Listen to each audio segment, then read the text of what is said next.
ବିନା ପିଆଜ ରସୁଣରେ ମଟର ମସଲା ଯଦି ଏମିତି ବନେଇବେ ହାତ ଚାଟି ଚାଟି ଖାଇବେ। ଭାତ, ରୁଟି, ପରଟା, ପୁରୀ ସବୁଥିରେ ଜମିଯିବ। ଅଧିକ କରିକି ରାନ୍ଧିଥିବେ ନହେଲେ ନିଅଣ୍ଟ ପଡ଼ିବ। ଦର୍ଶକ ବନ୍ଧୁ ସମସ୍ତଙ୍କୁ କରୁଛି ମୁଁ ପ୍ରଣିପାତ। ମା ଗେଲୁ ହାଣ୍ଡିଶାଳକୁ ଆପଣମାନଙ୍କୁ ବହୁତ ବହୁତ ସ୍ୱାଗତ। ଆଜି ଆମେ ସମ୍ପୂର୍ଣ୍ଣ ନୂଆ ଶୈଳୀରେ ମଟର ମସଲା ଆସନ୍ତୁ କରିବା ପ୍ରସ୍ତୁତ। ଆମେ ଏଠି ତାଜା ମଟର ଛୁଇଁରୁ ମଟରକୁ ବାହାର କରିକି ରଖିବା। ଏଠି ଗୋଟେ ହାଣ୍ଡିକୁ ମଧ୍ୟମ ଜାଳରେ ବସାଇଦେବା। 2 ବଡ଼ ଚାମଚ ଦେଇଦେବା ସୋରିଷ ତେଲ। ତାପରେ ଅଳ୍ପ ଟିକେ ହେଙ୍ଗୁ ଭଲ ବାସ୍ନା ପାଇଁ ଦେବା। ଗୋଟେ ଛୋଟ ଚାମଚ ଜିରା ଫୁଟିଗଲା ପରେ ଆମେ ମଟର ପକାଇବା। ଆମେ ଏଇ ମଟରରୁ 2 ବଡ଼ ଚାମଚ ମଟର କାଢ଼ିକି ରଖିଦେବା। ଆଗକୁ ଆମେ କେତେବେଳେ ପକାଇବା ଦେଖନ୍ତୁ। ଥରେ ଆପଣମାନେ ଏମିତି ଶୈଳୀରେ ପ୍ରସ୍ତୁତ କରନ୍ତୁ, ଦେଖିବେ ସମ୍ପୂର୍ଣ୍ଣ ନୂଆ ଶୈଳୀ, ସ୍ୱାଦ ବହୁତ ବଢ଼ିଆ। ମାତ୍ର 10 ମିନିଟ୍ ଭିତରେ ମଧ୍ୟ ତିଆରି ହୋଇଯିବ। ଏବେ ଦେଖନ୍ତୁ ଆମେ ଗ୍ରୀନ୍ ମଟର ଦେଇସାରିବା ପରେ ଅଳ୍ପ ଟିକେ ଦେବା ଚିନି ନିଶ୍ଚୟ ପକାଇବେ, ବହୁତ ବଢ଼ିଆ ସୁଆଦିଆ ଲାଗିବ। ତାପରେ 2 ମିନିଟ୍ ପାଇଁ ମଧ୍ୟମ ଜାଳରେ ଭାଜିବା। ଆଉ ସେଇ ଭିତରେ ଆମେ ଗୋଟେ ବହୁତ ବଢ଼ିଆ ମସଲାଟେ ପ୍ରସ୍ତୁତ କରିବା, ଯାହାକି ବିନା ପିଆଜ ରସୁଣରେ ଏଇ ମସଲାରେ ହିଁ ସ୍ୱାଦ ବହୁତ ବଢ଼ିଆ ରହିବ। ଏବେ ଆମେ ନେବା ମସଲା ବଟା ଗ୍ରାଇଣ୍ଡିଙ୍ଗ ଜାର୍। ସେଥିରେ ଦେଇଦେବା ଗୋଟେ ଛୋଟ ଚାମଚ ଜିରା, ଗୋଟେ ବଡ଼ ଚାମଚ ନେବା ଧନିଆ। ଯେତିକି ଜିରା ନେବେ ତାର 2 ଗୁଣ ନେବେ ଧନିଆ। ତା ସହିତ ଗୋଲମରିଚ 8ରୁ 10ଟି, ଭଲ ବାସ୍ନା ପାଇଁ ଗୁଜୁରାତି ନେବା 2ଟି। ତା ସହିତ ଲବଙ୍ଗ 2ରୁ 3ଟି, ଡାଳଚିନି ଗୋଟେ ଛୋଟ ଖଣ୍ଡ। ଆଉ ତା ସହିତ ଗୋଟେ ଚାମଚ କସୁରୀ ମେଥି ନିଶ୍ଚୟ ପକାଇବେ, ବହୁତ ବଢ଼ିଆ ବାସ୍ନା ଆସିବ। ଆଉ ଏଇଠି ଦେଇଦେବା ସ୍ୱାଦ ଅନୁସାରେ ଲୁଣ ଆପଣମାନେ ମଟରକୁ ଦେଖିକି ଦେବେ। ତାପରେ ଆକୁ ଭଲ ଭାବରେ ଟିକେ ଗୁଣ୍ଡ କରିଦେବେ। ଲୁଣ ପକାଇଲେ ବଢ଼ିଆ ଭାବରେ ଗୁଣ୍ଡ ହୋଇଯିବ। ଗୁଣ୍ଡ ହୋଇସାରିବା ପରେ ଆମେ ଏଠି ଦେଇଦେବା ଟମାଟୋ। ଏଠି ମୁଁ ବଡ଼ ସାଇଜ୍ର ଟମାଟୋ 2ଟା ନେଇଛି।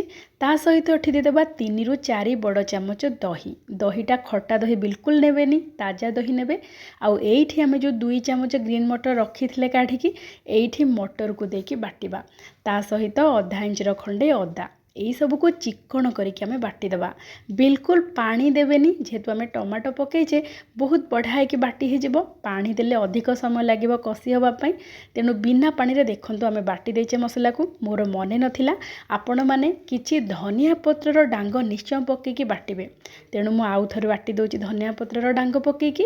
ଏଠି ଆମର ମସଲା ପ୍ରସ୍ତୁତ ହୋଇଯାଇଛି। ଏଇ ମସଲାରେ ଆପଣମାନେ ପ୍ରସ୍ତୁତ କରନ୍ତୁ ମଟର ତରକାରୀ, ସ୍ୱାଦ ପୁରାପୁରି ଜବରଦସ୍ତ ରହିବ। ଏଠି ଦେଖନ୍ତୁ 2 ମିନିଟ୍ ବଢ଼ିଆ ଭାବରେ ମଟର ଟିକେ ଭାଜି ହୋଇଗଲାଣି। ଭଲ ରଙ୍ଗ ପାଇଁ ଏଇଠି ଆମେ ଦେଇଦେବା କାଶ୍ମୀରୀ ଲଙ୍କାଗୁଣ୍ଡ ଗୋଟେ ଛୋଟ ଚାମଚ, ଅଧା ଛୋଟ ଚାମଚ ଦେଇଦେବା ହଳଦୀ ଗୁଣ୍ଡ।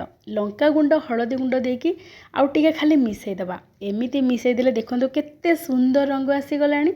ଏବେ ଆମେ ଜାଳକୁ ଟିକେ କମ୍ କରିକି ରଖିଥିବା। ଯେତେବେଳେ ଲଙ୍କାଗୁଣ୍ଡ ଆଉ ହଳଦୀ ଗୁଣ୍ଡ ପକାଇବା, ତାପରେ ଆମେ ଯେଉଁ ମସଲାକୁ ବାଟିକି ରଖିଥିଲେ ସେଇ ମସଲାକୁ ଏଠି ଦେଇଦେବା। ଯେହେତୁ ଆମେ ଟମାଟୋ ଆଉ ଦହି ତା ସହିତ ଯେତେ ବି ଗୋଟା ଗରମ ମସଲା ନେଇଛେ ବା ମସଲା ନେଇଛେ, ସବୁ କଞ୍ଚା ନେଇଛେ, ତାକୁ ଏଇଠି ଆମେ କଷେଇବା। ଆଉ ଯେତେବେଳେ ଆପଣମାନେ ଦେବେ ମସଲାକୁ, ଟିକେ ଭଲ ଭାବରେ ମଟର ସହିତ ଗୋଳେଇକି ଲୋ ଟୁ ମିଡ଼ିୟମ୍ ଫ୍ଲେମ୍ କରିକି ଘୋଡ଼େଇକି କଷିବେ।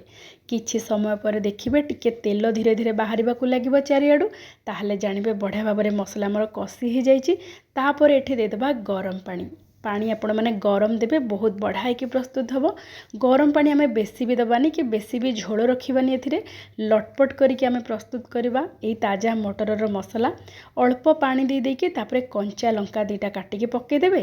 ତାପରେ ଘୋଡ଼େଇକି ରଖିଦେବା ଆଉ 5 ମିନିଟ୍ ପାଇଁ। 5 ମିନିଟ୍ ଭିତରେ ପ୍ରସ୍ତୁତ ହୋଇଯିବ ଆମର ମଟର ମସଲା। ଦେଖନ୍ତୁ ତାଜା ମଟରରେ ଏମିତି ମସଲା ପ୍ରସ୍ତୁତ କରିକି ଥରେ ବନାନ୍ତୁ, ଦେଖିବେ ସମସ୍ତଙ୍କୁ ବହୁତ ବଢ଼ିଆ ଲାଗିବ। ଭାତ, ରୁଟି, ପରଟା, ପୁରୀ ସବୁଥିରେ ବହୁତ ବଢ଼ିଆ ଲାଗିବ। ଦେଖନ୍ତୁ କେତେ ସୁନ୍ଦର ପୁରା ଗ୍ରେଭି ଆମର ପ୍ରସ୍ତୁତ ହୋଇଯାଇଛି। ଏମିତି ଲଟପଟା କରିକି କରିବେ।